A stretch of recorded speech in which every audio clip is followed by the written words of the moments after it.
Olá, queridos, sejam bem-vindos para mais um programa Cristo em Mim, com você. Mais uma vez, é esta oportunidade que Deus nos dá e nós celebramos esta oportunidade que Deus nos dá de poder compartilhar com você questões da vida cotidiana à luz da Palavra de Deus. Hoje nosso tema é um tema interessante, porque, de modo geral, a grande maioria das pessoas tem um viés religioso. Mas nós queremos saber se religião salva alguém.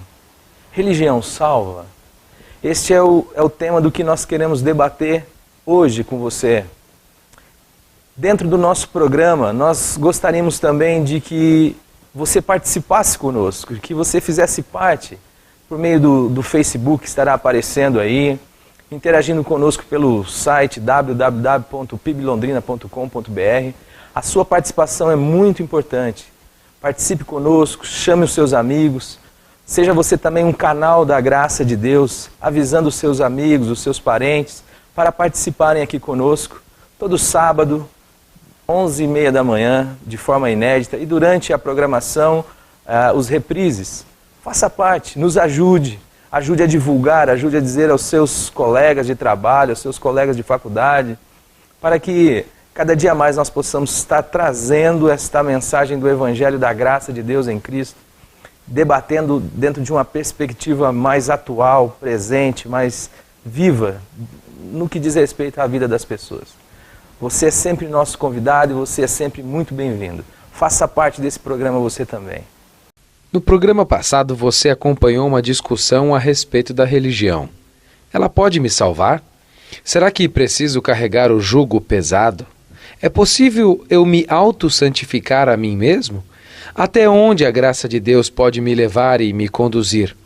Jonathan Edwards, pregador e teólogo americano, disse certa vez que, na graça eficaz, nós não somos meramente passivos, nem ainda Deus faz uma parte e nós o resto.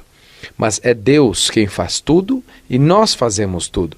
Deus produz tudo e nós agimos em tudo. Para isso é o que produz, a saber, nossos próprios atos. Deus é o único autor e fonte adequada.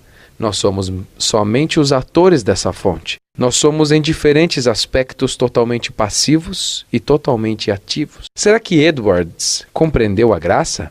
Acompanhe. Depois desta gravação, desse vídeo que você pôde assistir, você que já está acostumado aqui a participar com a gente, você sabe que nós sempre contamos com a presença do Glênio Fonseca Paranaguá.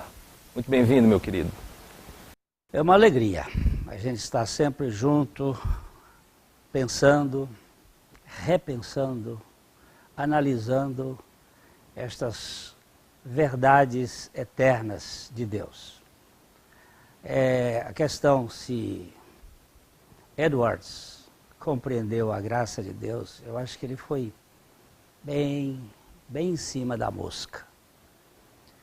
Porque graça é Deus dando e fazendo tudo a quem não merece coisa alguma. Mas isso, de alguma maneira, Glênio, não tira esta força motriz da religião? Porque a graça, normalmente a religião, ela trabalha dentro desse pressuposto do mérito, não é? Se a pessoa faz, então ela merece a salvação. E a graça, como que a gente pode relacionar a graça com a salvação e com a religião? O fato é que, se você tiver mérito, deixa de ser graça. Se tiver 1% de mérito e 90% de graça, nós anulamos a graça. Por quê? Graça é Deus dando e fazendo tudo a quem não merece nada. Se eu merecer 1%, eu vou me gloriar disso, eu vou me orgulhar disso. Esse orgulho vai me levar a uma posição de pecado. Então, a religião trabalha com mérito, o evangelho com a graça. A religião ela vai trabalhar com a expectativa do desempenho da pessoa. O evangelho com o fracasso absoluto da pessoa. Agora, nós não queremos admitir que nós fracassamos. E é isso nossa luta, a gente quer merecer. E isto acaba trazendo um peso insuportável sobre as pessoas. Quando eu recebo a graça de Deus, não significa que eu sou também um imóvel. Como disse Eduardo, a graça é eficaz, Deus faz tudo e eu faço tudo. Porque como é isto? Deus faz tudo para me fazer com que eu faça correspondendo o tudo que Ele faz em mim. Isto Paulo disse de uma maneira muito clara em Filipenses capítulo 2, quando ele dizia: assim, pois, amados meus, como sempre obedecestes, não só na minha presença, mas muito mais agora na minha ausência, desenvolvei a vossa salvação com temor e tremor. Aí ele está dizendo, você tem que desenvolver a vossa salvação. Aí ele diz assim, porque Deus é quem realiza, efetua em vós, tanto querer como realizar, segundo a sua boa vontade. Então casa perfeitamente as duas realidades, a soberania de Deus e a responsabilidade humana. Mas um defunto não pode responder a um vivo se ele não for vivificado primeiro. Eu acho que é isso que a religião desqualifica, né, Grêmio? A questão da vivificação, ou dessa ação sobrenatural de Deus na vida do regenerado, na vida da pessoa que foi encontrado pela graça de Deus, pelo Senhor Jesus Cristo. A religião pressupõe que o indivíduo não salvo, não transformado, ele tenha algumas qualidades que ele possa corresponder. A religião não trabalha com a corrupção total. Aliás, foi Atanásio, no concílio de Nicéia, em 325, quem definiu muito bem essa questão da corrupção total do ser humano. O homem nasce perverso, contrário a Deus. Ele nasce morto em delitos e pecados. Quando se fala isso, não quer dizer que o homem não tenha uma psique, que ele não tenha uma vontade expressa em desejos e tal. O que se está falando é que essa vontade humana está corrompida pelo pecado. Ele não quer Deus. Ele está morto para Deus, está separado de Deus. A menos que Deus seja ele, né? Bem, aí é a teomania, é o Deus, é a questão da teosofia que faz você ser o seu próprio Deus. Mas isto é simplesmente idolatria. Você põe Deus dentro de uma cachola. Agora, do ponto de vista de Deus ter vindo a nós pela sua graça, que nós não podíamos ir a Ele. Nós estávamos... Quem subirá aos céus, né? Diz a palavra. Corruptos por natureza, mortos, separados, né? Corrupto não é só o político, não. As pessoas acham que até os pombos, eles têm um discurso muito contínuo. Eles falam corrupto, corrupto, corrupto. Ele fala para a natureza humana. E o pombo é o símbolo do Espírito Santo. Falando para a natureza humana, vocês são corruptos. Corrupto sou eu, é você, é a humanidade toda corrompida pelo pecado. E se Deus não tiver misericórdia dessa criatura e vier pela sua palavra revelar a pessoa de Jesus Cristo, nós estamos ferrados. O máximo que pode acontecer aí são essas expressões religiosas, que nós vemos tantas pessoas sofrendo, tentando uma adequação, tentando suprir as expectativas da sua religião. Em última análise, o que está por trás disso é uma aceitação divina. Ou seja, a ideia seria assim que a partir do momento em que eu consigo desempenhar bem esta minha religião, então Deus irá gostar de mim, Deus vai me aceitar. E isto produz uma série de dificuldades no dia a dia das pessoas. Isso é um adoecimento. O aspecto da meritocracia, medalha de ouro, medalha de prata, medalha de bronze, e o outro que ficar vai para o limbo. O valor do dízimo. O que é isto? Isso é sistema humanista. Não tem nada a ver com o evangelho. É uma situação de levar o homem a posições de alcançar o favor de Deus. Não. Favor, graça, é imerecida. Então, a religião trabalha com a possibilidade de você corresponder. Agora, se você corresponder, você vai corresponder com orgulho, com vaidade, você vai corresponder com arrogância, você vai ser um soberbo. É o caso do religioso que dizia, eu não sou como os demais homens, eu sou uma pessoa excepcional. Mas o pecador, ele bate no peito e abaixa a cabeça e diz, Deus, se a tua misericórdia não vier, não tem alternativa para mim, tem misericórdia de mim. Então, evangelho é para falido, religião é para executivo. Você é um executivo, então corra essa carreira e você vai ver o peso que vai produzir. Deus não tem projeto de religião para nós. Ele não espera que eu me eleve até chegar os píncaros da glória. Ele desce ao porão para me pegar pela sua graça. Glênio, alguma coisa que me parece fica velada e que as pessoas precisam entender, eu gostaria da sua opinião nesse sentido. Quando tudo depende desse meu desempenho religioso, o Salvador, neste caso, não seria eu mesmo? Lógico. Eu vou entrar com uma parcela dessa questão. Eu gosto muito de um poema do George Herbert. Ele foi um político, ele foi poeta e pregador inglês do século XVII. Ele nasceu em 1593 1600. e morreu em 1633, com 40 anos. E ele deixou um poema, são 3 poemas sobre o amor. Esse é o terceiro poema e eu gostaria de dar uma pincelada nele aqui, que eu acho lindo. O amor me acolheu, mas minha alma retrocedeu culpada de pó e pecado. Mas onisciente ou clarividente, o amor, vendo-me hesitar desde o meu primeiro passo, aproximou-se de mim com doçura, perguntando-me se alguma coisa me faltava. Olha que palavra.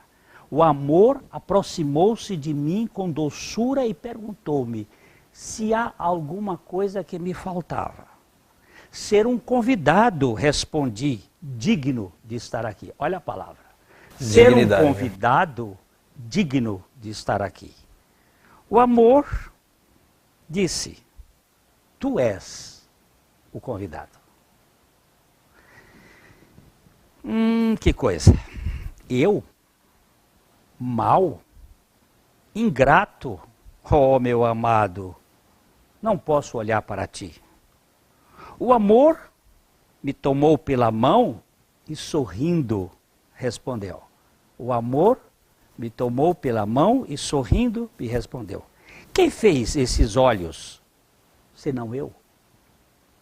É verdade, Senhor, mas eu os manchei, que a minha vergonha vá para onde merece. Justiça própria. Justiça própria. Que a minha vergonha me vala. mande para ir para o inferno. E não sabes, disse o amor, quem foi que assumiu a crítica toda sobre si? Meu amado, agora te servirei. É necessário que sentes, disse o amor, e saboreis a minha comida. Então sentei-me e comi. Que coisa mais linda. Cara, Deus vem, o amor aqui é a expressão da encarnação de Deus. Deus é amor. Amor. Jesus é amor. A carne. Ele vem e diz, ô meu filho, eu vim te buscar. Ele diz, eu não quero, porque eu estou culpado de pó, de terra. e de pecado. Eu fujo. Aí ele vem, sempre vindo, Deus vindo. E ele vai mostrando aqui algumas coisas. No inglês, esse poema é lindíssimo.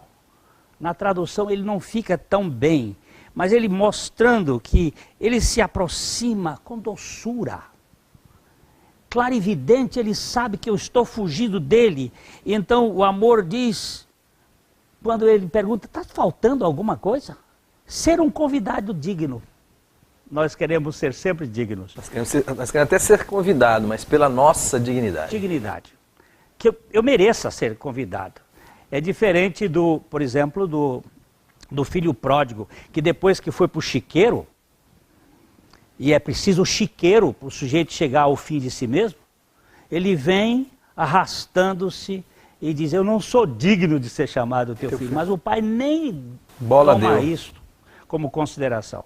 A festa está pronta, tem roupa nova, tem bezerro cevado, tem os músicos, vinho na adega, tem música, tem dança, tem alegria. Celebração.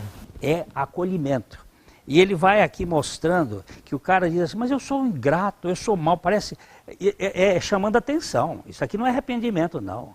Eu sou assim, eu sou mau. E ele disse assim, mas quem foi que fez os teus olhos? Não fui eu?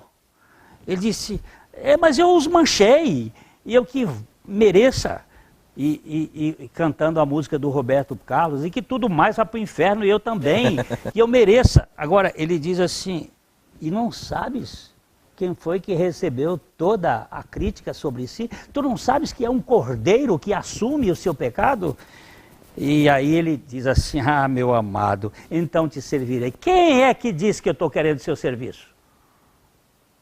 Sou eu que vou servir a você. Esse é o paradoxo do Evangelho. O Evangelho diz que nunca se ouviu, nem com os olhos se percebeu, um Deus além de ti, que trabalha para aquele que nele espera. Para aquele que nele espera. Então você presta atenção, a religião faz de você um operário de Deus. O Evangelho faz de você o patrão de Deus. Deus trabalha para aquele que espera totalmente em Deus. É um contrassenso que não cabe na cabeça de um estúpido como eu, só por revelação. Só a graça de Deus pode tirar esse peso das nossas vidas. Essa diferença entre a religião que faz de nós o nosso Salvador, que faz do meu esforço, que faz com que eu me torne um halterofilista da fé, e esta ação graciosa de Deus que vem em nossa direção e que é feita para falidos, mas para falidos que precisam se reconhecer como tais. Porque enquanto não se reconhece, né, Glênio, você vai tentando ainda utilizar os meios que a religião nos propõe para aquilo que o Tillich vai chamar de autossalvação.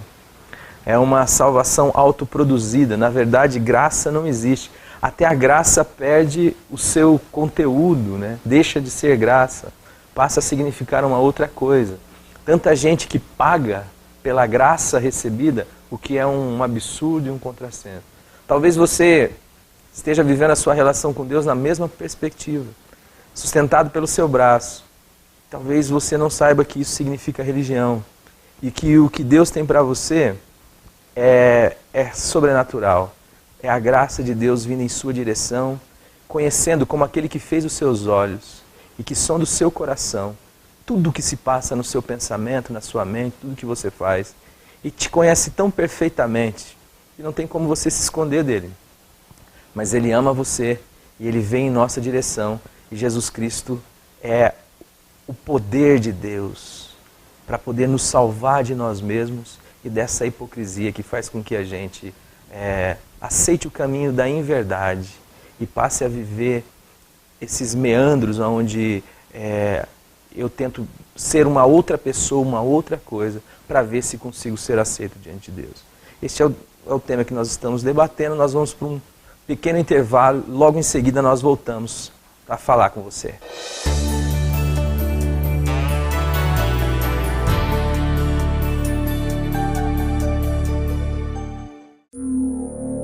O que você faria se descobrisse que o seu Deus não passa somente de uma ideia?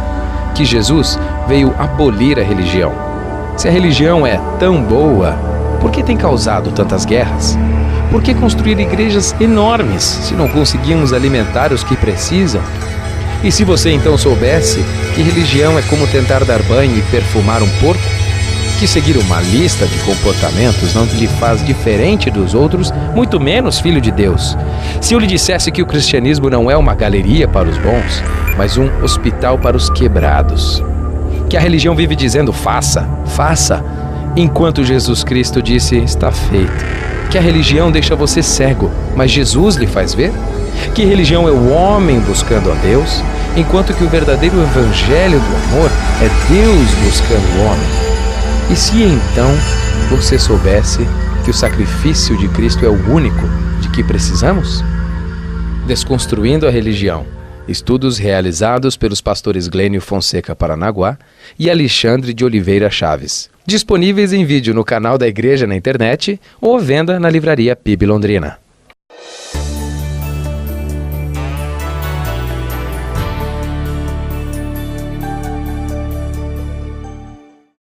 Estamos de volta, queridos, e agora é este momento que nós reservamos para falar especificamente com você que nos assiste.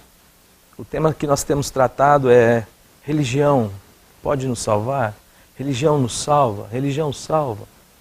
E para isso eu gostaria de meditar rapidamente com você num texto que está em Lucas, capítulo 18. A partir do versículo 10. 2 homens subiram ao templo com o propósito de orar. Um fariseu e o outro publicano.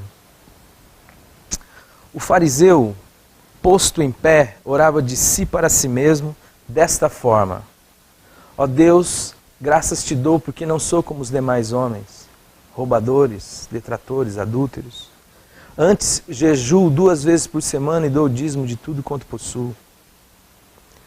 Porém, o publicano, o texto vai dizer que ele de longe não ousava levantar os seus olhos aos céus, antes batia no seu peito e dizia: Deus, tem misericórdia de mim que sou pecador. E Jesus tem uma fala muito específica acerca disso que está acontecendo. Jesus diz: digo-vos que este, o publicano, desceu justificado para a sua casa e não aquele. Porque todo aquele que se exalta será humilhado, mas o que se humilha será exaltado. Você percebe que Jesus inverte tudo aqui? Como a cruz do Deus crucificado inverte toda a lógica do poder deste mundo. Enquanto um está dizendo assim: Senhor, eu quero te agradecer porque eu não sou como os demais homens. O outro está dizendo assim: Senhor, tem misericórdia de mim porque eu sou pecador. Ser propício a mim porque eu sou um pecador.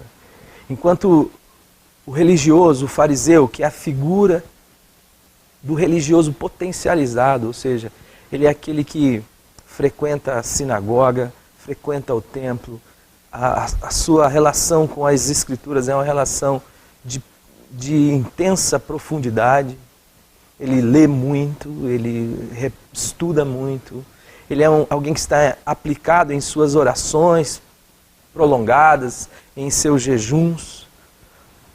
Mas este é justamente aquele que não volta justificado para sua casa. Para nós imaginaríamos que este seria aquele de quem Deus gosta. Na realidade, Deus nos ama a todos. Mas Jesus também vai dizer que os sãos não precisam de médico, e sim os doentes. Tem muita gente que não se percebe como um carente de Deus. Talvez você que me assista esteja gastando a sua vida na tentativa de convencer Deus que no seu caso ele está errado. Que você não precisa dele. Que você pode fazer coisas surpreendentes para agradá-lo.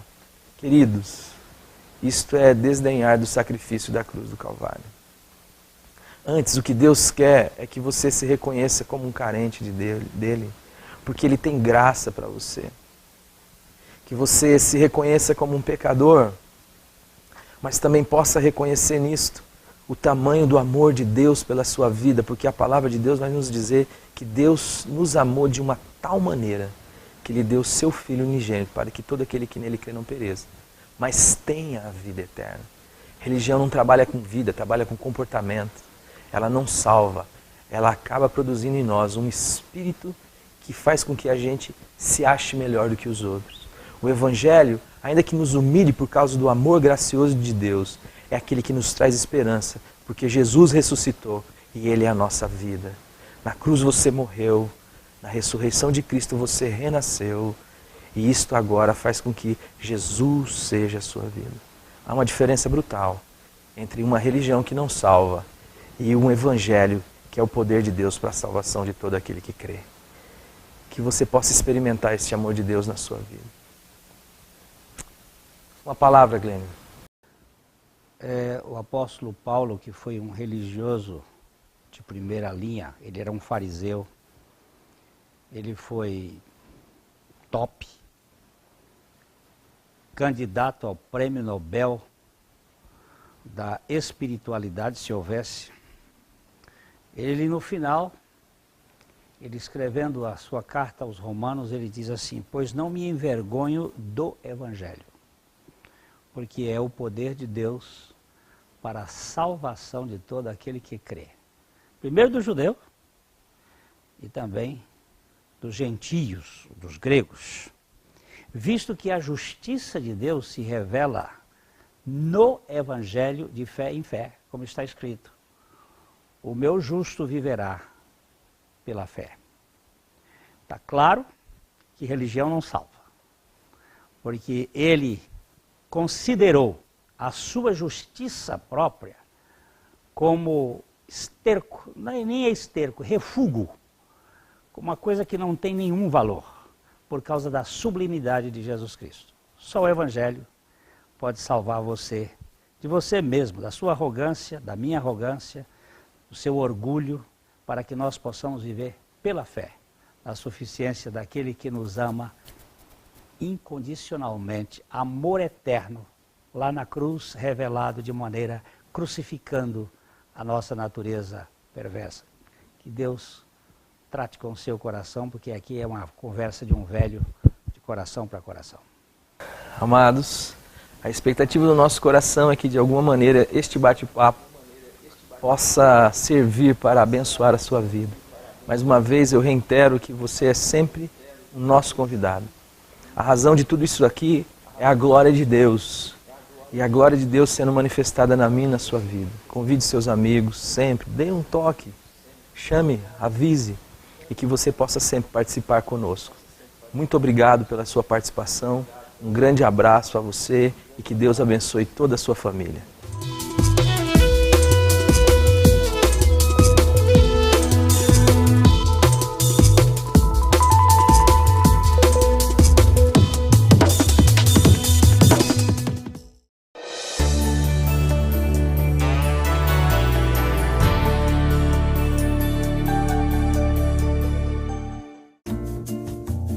Livraria PIB Londrina.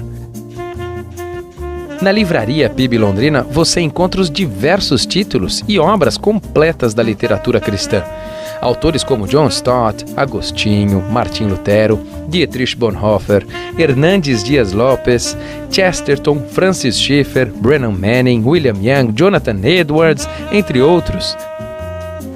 Além disso, dispomos de um acervo de CDs e DVDs e as mensagens que são ministradas na Primeira Igreja Batista em Londrina. Venha conhecer Livraria PIB Londrina, de segunda a sexta, das 8 ao meio-dia e das 14 às 18. Endereço na Avenida Paraná, 76A, próximo ao Calçadão, no centro de Londrina.